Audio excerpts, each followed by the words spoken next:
This is a pretty deep question, so bear with me, okay? It's a little long. Roc and Doc.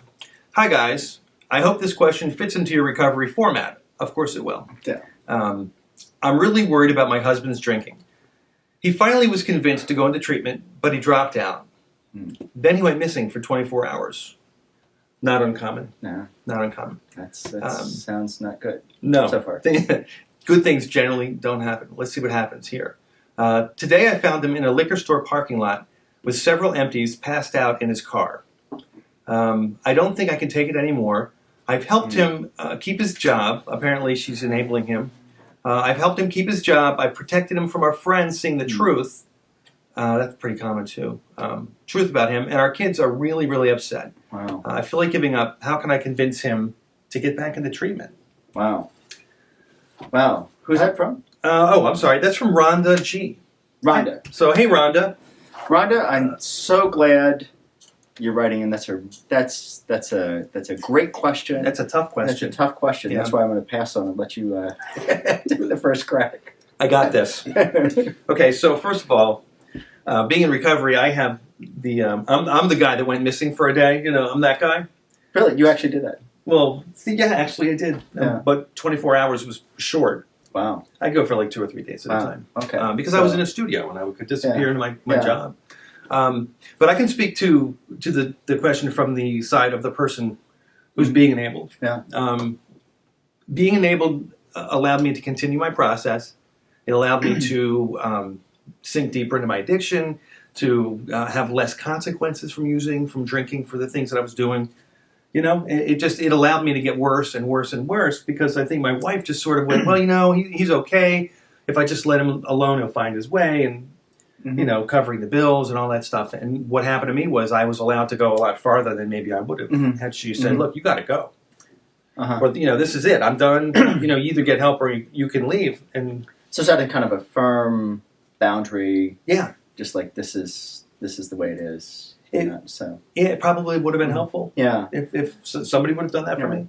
What I think about is Rhonda having some worries about, you know, that what is she, you know, is she causing this in some way, and so, you know, what's her role, and that, you know, she seems to take a lot of ownership for needing to fix things, like she's got some control over his behavior, as if she has control over the behavior, and on the reverse, that I worry that when someone hears that they're doing things all wrong, that you mean they Rhonda? also, that, you know, like Rhonda may, you know, have heard someone else say, well, you just need to stop this or do that, you know, it's kind of like, well, you're telling me I'm doing everything all wrong. I'm trying as hard as I can. Right, so she's going to get overwhelmed and it's going to get worse. Yeah, so, I mean, I guess, you know, if I can say something to Rhonda before getting, you know, kind of delving too much in the question, is that, you know, I appreciate you're trying hard. You know, it's not like, you know, you're like a bad person and you don't love your husband or anything like that. You know, I mean, you're trying really hard, and I think, you know, that's something to hold on to. She's doing the best she knows how to do. Yeah, exactly. You know, and I think you said it. You can only control what you can control. You know, and you can only protect what's kind of in your realm of protection. You know, I mean, she has a couple of kids. I think definitely the instinct is there. You know, kind of, you know, it'd be the mother bear, right? You know, around that. You know, protect herself. She's got to protect herself and the kids from Papa Bear. Yeah, it sounds like, you know, he's like all over the place. I mean, you know, he was in his car with a bunch of days. I mean, that's a little scary. Yeah, I mean, you know, he got to the parking lot. It's almost like, thank God he passed out. Yeah, you know what I'm saying? Yeah. You know, it could have, or in the parking lot, and the cops didn't come. I mean, that's a surefire DUI right there. Yeah, financial problems and legal stuff and so forth, or, you know, starting the car and just running into the liquor store. You know, that's happened. Yeah. You know, I mean, people, you know, get this. So I think there's some real danger, and I think that, you know, getting into that protective mode may be a good mindset to think about. How can you just, you know, do what you're able to do and not try to do what you really can't. The you know, convincing him into treatment and this and that, it sounds like you've tried that a lot, and you've kind of ended up with this. Well, it sounds like he doesn't have any consequences. So Yeah. he went to treatment, and he's like, maybe I should do Yeah. it for her. And then, he's in treatment, and he's going like, well, nothing bad has ever happened before. Yeah, I got I promise I won't do it again. Yeah, He comes up. I mean, what happened when he Yeah. left treatment and he came home? Yeah. What did she say then? Yeah, get a flat tire, get it fixed. Yeah, Yeah, exactly. So it's no problem. So. A firm line in the sand is what I think is a Yeah. good idea. Yeah, But how do you do that? That's the question. How can Rhonda find a way to do that with some support from other people? well, I Because think finding some support is going to be important, and maybe she may know some other women who've kind of been through this with their husbands, and figured out a way to set some limits. Maybe go into an Al-Anon meeting. Yeah. There's certainly a lot of people that are struggling with this, and people Definitely. who've had successes. Yep. You get the whole spectrum when you go to these meetings like that.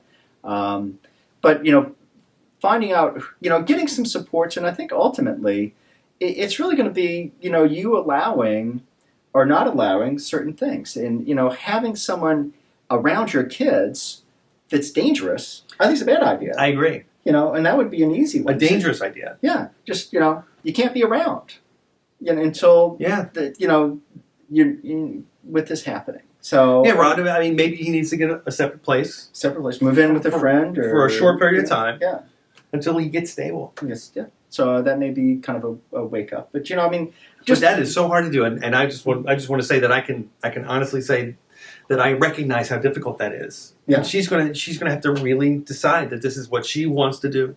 Mhm. Because asking your mate to leave the house is hard to do. Mhm. So Rhonda's gonna need some help, some support, supports. Yeah, meetings, yeah.